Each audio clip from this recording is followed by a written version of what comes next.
खास तौर पर तवज्जो दी जाएगी, लेकिन तालीम और सेहत की सूरत-ए-हाल बदस्तूर वैसी की वैसी ही नजर आ रही है। तालीम और सेहत की सूरत-ए-हाल जूं की तूं नजर आ रही है, कुछ तब्दीली नजर नहीं आ रही है। जो दावे किए गए थे वज़ीर आला सिंध की जानिब से, जब मुराद अली शाह वज़ीर आला बने तब दावे किए गए थे कि तालीम और सेहत को तरजीही बुनियादों पर तवज्जो दी जाएगी, लेकिन तवज्जो नजर नहीं आ रही है।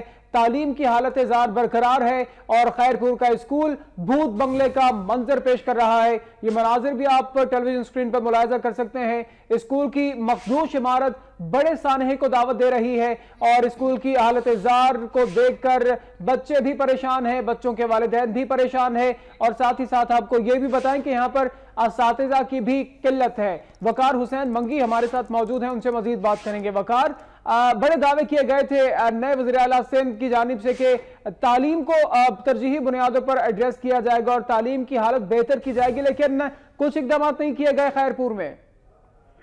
जी बिल्कुल, ये सिंध में जो है नए साई की जो है तब्दील हुई, लेकिन सिंध के इसमें तालीम की हालत ना सुधर सकी, क्योंकि खैरपुर का ये खैरपुर की तहसील है ठहरी मीरा, जहाँ पे जो है प्राइमरी स्कूल है तकरीबन ये 1947 में कायम हुआ था और यहाँ स्कूल में ना फर्नीचर है, ना तलबा तालबात के लिए सहूलियात है। इस स्कूल में तकरीबन 200 से तलबा तालबात और उन तलबा तालबात के लिए सिर्फ एक टीचर है, जिसके बाद जो स्कूल में सहूलियात भी नहीं है, जिसके बाद जो शागिर्दों का जो तलबा तालबात का मुस्तकिल वो बर्बाद हो रहा है। जी शुक्रिया। वकार हुसैन मंगी अपडेट कर रहे थे हमें खैरपुर से। वज़ीर आला सिंध की जानिब से बड़े बड़े दावे तो किए गए थे कि सिंध को तब्दील किया जाएगा और तालीम और सेहत की जानिब खुसूसी तवज्जो दी जाएगी, लेकिन कुछ तवज्जो दूसरे मामलात की जानिब दिखाई देती है वज़ीर आला सिंध की जानिब से, क्योंकि तालीम की जानिब और सेहत की जानिब तो कुछ खासी तवज्जो नहीं दी जा रही है। नुसरत सहर अब्बासी फंक्शनल लीग की रहनुमा MP हमारे साथ मौजूद हैं। शुक्रिया अब्बासी साहबा वक्त में उससे बात करने के लिए। वज़ीर आला सिंध ने जब अपनी तकरीर की तो वाज़े तौर पर कहा था कि तालीम और सेहत की जानिब भरपूर तवज्जो दी जाएगी, लेकिन हालत यह है कि स्कूलों की हालत मखदूश है और इमारत किसी भी वक्त गिर सकती है।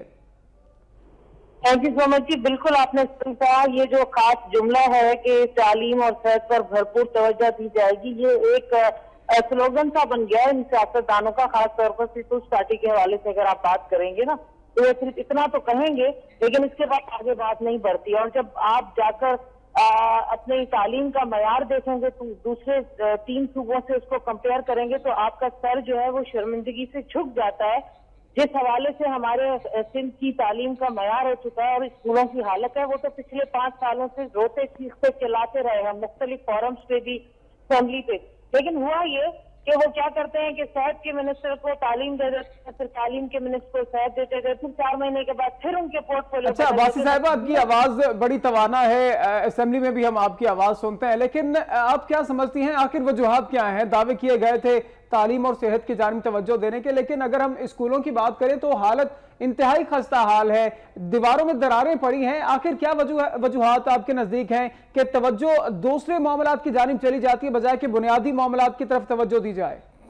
देखिए जी, बिल्कुल वाज़े सामने एक चीज नजर आ रही है कि हमारे पास अब जो गांव गोठों में एक सरकारी और वडेरा सिस्टम है जो शुरू से, और पीपल्स पार्टी जो शुरू से इसके खिलाफ रही, और अब जब बेनजीर भुट्टो साहबा के बाद जो जरदारी लीग आई, इसमें सारे सरदार सारे वडेरे जो है वो अपनी पार्टी में बुला लिए, उनको अपनी पार्टी में इन कर दिया, जिसकी वजह से वो कभी भी नहीं चाहेंगे वो सरदार। आप बिल्कुल जाकर रिसर्च कर ले, उन इलाकों में जाकर एक तहकीक कर ले, आपको पता चल जाएगा कि वो वडेरे वो सरदार चाहते ही नहीं है कि यहाँ पर कोई पढ़ लिख जाए, कोई स्कूल बन जाए और यहाँ का तालीमी मयार अच्छा हो। अगर तालीमी मयार अच्छा होगा, लोग पढ़ लिख जाएंगे, शऊर आ जाएगा, तो इनको वोट कौन देगा मेरे भाई? वडेरे और जागीरदार निजाम पर काबिज हैं। शुक्रिया। नुसरत सहर अब्बासी फंक्शनल लीग की रहनुमा MP सिंध से हमारे साथ मौजूद थी।